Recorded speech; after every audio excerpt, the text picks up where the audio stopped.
the real world test between the Levo and the Levo SL and which bike is right for you.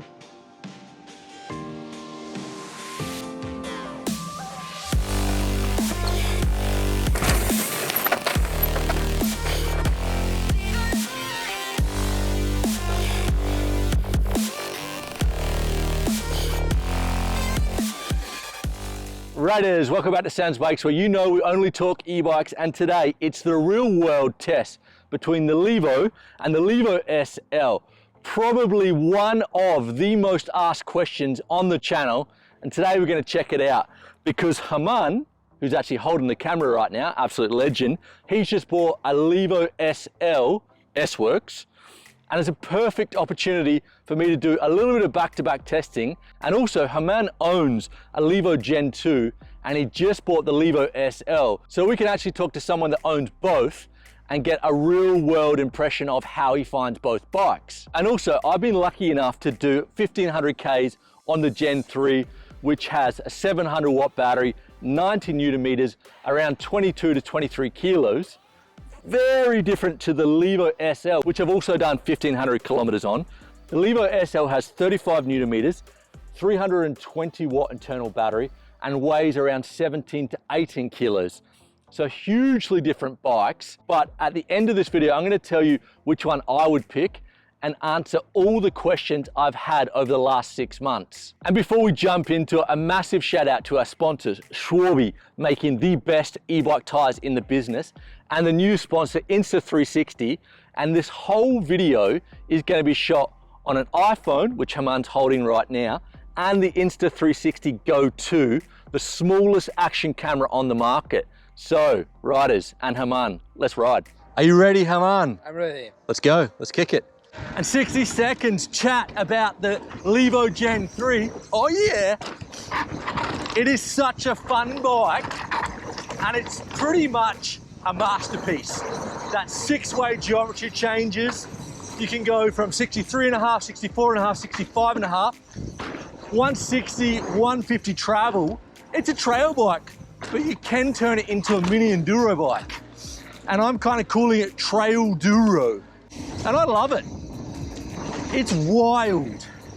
It's so fast and planted. And what I really like about it is it's got quite a progressive suspension setup, and it allows you to really dissect the trail, and it doesn't ride like a heavy bike.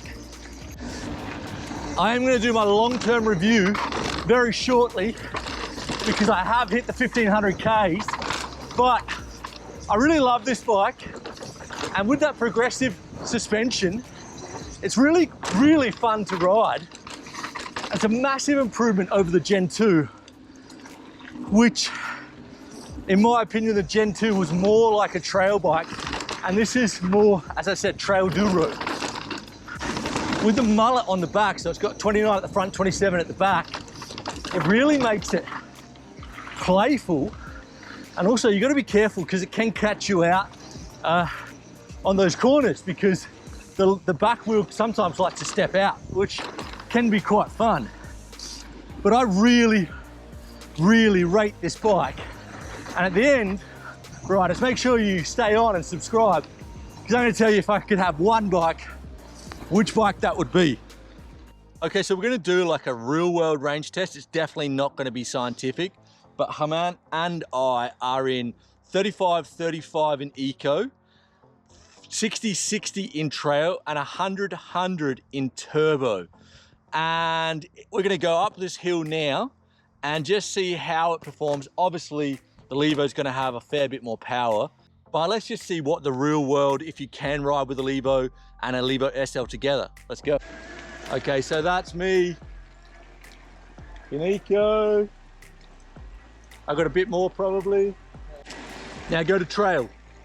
Okay, so we're going up. What do you reckon? It's like a 25% gradient, something like that? Yeah. It's not super steep.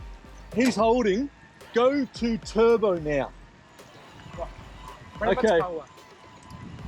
So I reckon turbo on the Levo SL is in between eco and trail, because I'm working pretty hard now. So that's interesting. Now, just to blow you away. This is turbo. See you, mate. Bye. So obviously, riders, you really want to think about who you're going to be riding your e-bike with. If you're going to be riding with a whole bunch of analog riders or a whole bunch of riders on SLs, you're definitely better off going with a Superlight e-bike. But full powered, you're going to want to get a full power unless you are super fit. I blame Herman 100% for this. We were talking about how to explain the weight difference and he suggested shoulder press. Not loving that, but he is helping me out today, so I'm going to do it. And it's something I wanted to mention. When I was in Switzerland, I saw a lot of older riders, like 60, 70, that were riding Levo SLs. And I actually had a chat with one of the guys and I said, why have you got this here? So I can put it on the bike rack, which is a really important point. A lot of older riders are going to struggle to get this on a bike rack. How many you reckon, Herman? 3. 3? Ah, I'm a gym junkie, mate.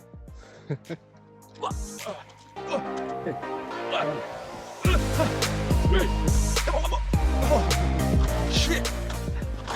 Shivers. Yeah, that's 4. Now we go to the Levo SL, and good guess, man. I thought I'd get like 10. I reckon 7. Get a good spot to grab it from. That's the spot. Oh yeah. 1, 2, 3, 4, 5, 6, 7, 8. 8. Not bad considering this has got the extender, so this would be 18 and this is 22, so not bad. Massive difference. I hate you, Herman. Let's go. So this is another interesting little fact here, riders. So we're climbing a single track here and Herman's in turbo. So 100% support, 100% peak power. And I'm actually riding in micro tune at 40%. So I think 100% of the SL is around 40% of the full powered Levo. All right, riders, now I'm on the Levo SL with brakes back to front and with clips that don't fit. But I wanted to give you an idea of really what I thought of the Levo SL. In my opinion, the Levo SL is the first real e-bike. For a purist, a mountain bike lover, you do not lose that natural feeling at all. Sorry, riders, I just cannot ride with the brakes back to front. It's super dangerous for me. Ah, you bastard. Okay. See. No gloves, dickhead. All right, so we're gonna take it really slow because I just crashed. But yeah, it's such a dynamic bike and it's the first real e-bike in its class, I think, because it really is an e-bike for a purist. Definitely you do not get the same feeling as a full powered e-bike, but it's a different feeling. And I absolutely love the Levo SL. I just fell in love with it when I got it. If I'm honest, I didn't really understand it. A 320 watt battery. I thought, wow, that's just not gonna give me that much range. But I was so impressed. I reckon the range is kind of like, with a full powered e-bike, like a 320 is like maybe a 500 or 600 watt battery. And then when you put the range extender, the 160 watt range extender, you're getting pretty similar numbers to like a Bosch 625 watt battery or even the Specialized 700. So definitely the range is there. It's definitely for a fitter rider and it's definitely for someone that that doesn't have the brakes back to front, definitely, because this is pretty, try it, riders, try and ride with the brakes back to front. It's so hard. And also it took me a bit of time to get used to the motor because it likes between 80 and 100 cadence and it pulls the hardest in those cadence ranges. But it is a sensational bike. And if you are thinking about it, I definitely think it's a must to try one. And maybe try one before you buy one, because they are sensational, but they're not for everyone. Okay, riders, and this is how we finish off a ride in Madrid with Estrella de Galicia, which is Cheers, the man. best beer in Spain from Galicia. I'm agreed. And a tortilla. This is a potato tortilla, which is very Spanish. And I have my notes here for Haman. So Haman, mate, thank you so much for your time. You're welcome. And I thought it was really interesting because you have bought the Levo Gen 2 about a year and a half ago, 2 years ago. And now you've just bought the Levo SL, S-Works. So you've got two high spec specializers. Tell me why you bought the Levo SL. Well, I wanted to try something different. I mean, I wanted to try the SL because I would like to see if this really behaves like a normal bike. And does it? Does it? It does. So you like how the bike's more playful? Yes. Yep. Absolutely, absolutely. And explain the playfulness. It's very hard to explain, but it's hard to explain, yeah. Okay, in the corners, you don't have this kind of power that puts you up on the corner. Also in the jumps, you just pull the handlebar and it's done. Yeah. And for example, braking also, it brakes in a shorter space. So yeah, no, definitely. I personally love the feeling of the Levo SL.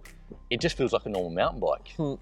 So basically you got 2 years on the Levo Gen 2 and now like 3 weeks on the Levo SL. Tell me what you're noticing difference between the feeling, the handling, the geometry, and all that.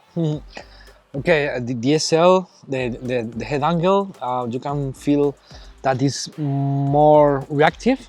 Okay, I think also this is 150 the fork, so the handlebar is in a lower position. Yep. The rear end, I like it a lot, even it's 150. 4-3-5 change day. That's why you like it. Maybe it's because short of change that. day. Yeah, and also the shock. I think the configuration. I mean, this is the appropriate shock for this bike. Yeah. I like a lot. I think it works even better than the Gen 2. And in terms of position and everything, I can feel this one is smaller than the other one. Maybe less planted, but I like it a lot. The less plantedness would be probably because of the weight as well. Maybe. Yeah, because we're talking like your bike is the S-Works with the carbon everything. It's probably 17 kilos, just a little bit over. So, and we're talking about your Gen 2 would be probably 23 and a half. 23, yeah. Now it's an e-bike. So how do you find the Specialized SL 1.1 motor in comparison to the Bros with the 90 Newton meters? How do you find the difference? Well, I was really surprised. I thought this motor was less powerful than I expected. In my opinion, if you have the correct cadence, you're gonna have almost the same feeling, okay? Yeah. Obviously, you are gonna ride a little bit slower, but I mean, in terms of powerfulness, I think it's gonna be almost the same. And also the range, really surprised. You can ride almost 60 kilometers with this one, with the extender. Yeah. I'm really surprised. Yeah. Okay, Haman, the $1 million question. If you had to pick one, the Superlight or the full power, which would it be and why? Well, this is a hard question. I think it's a matter of fitness.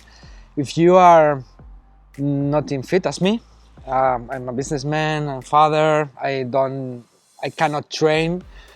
I would go for the Levo. But if you are unfit and if you have time to train and you want to put effort on the riding, I will go for the SL.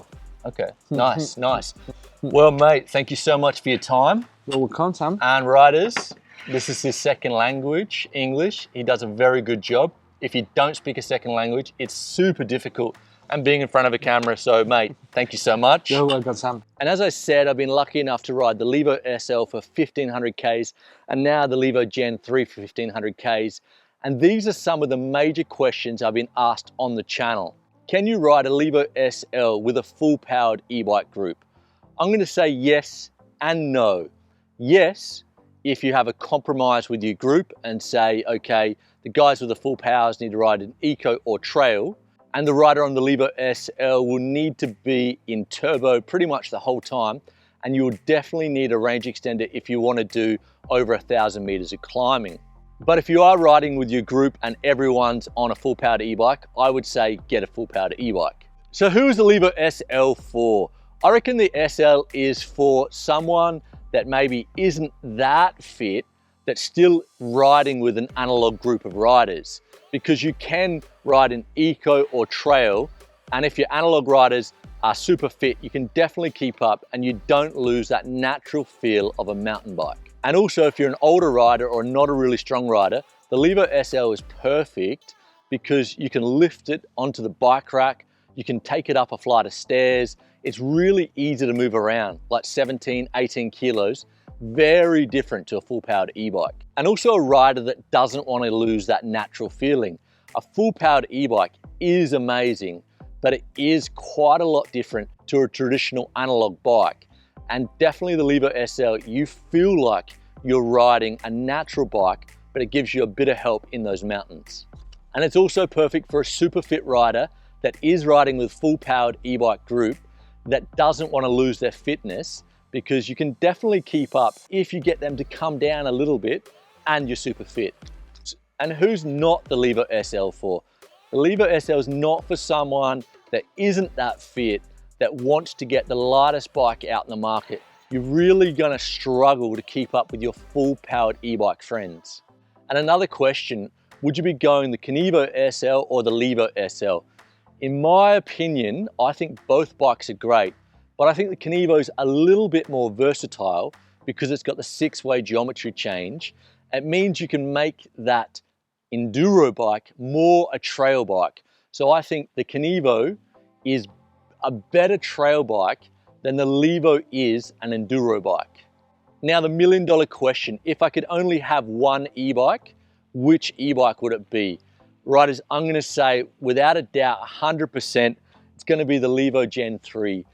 It is a hard decision because I do love the SL. I think it's the best natural feeling e-bike on the market.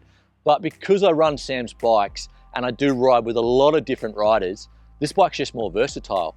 And I can, with the 6-way geometry, I can change it into an enduro monster or a trail bike very quickly and easily. And I can also go ride with half-powered e-bikes and full-powered e-bikes, and even with micro-tunes when you can actually go right into the system and use 10%, 20%, 30%, 40%, up to 100% of the power, you can actually put it at 10 or 20% and ride with analog bikes. So very versatile. And riders, that's it today. Massive shout out to Haman, doing the camera work, doing the interview, and the sponsors, Schwarby, Insta360, amazing products. And riders, thanks for watching. If you have not subscribed to the channel, please do so. Share it with like-minded people, and I'm gonna see you next week.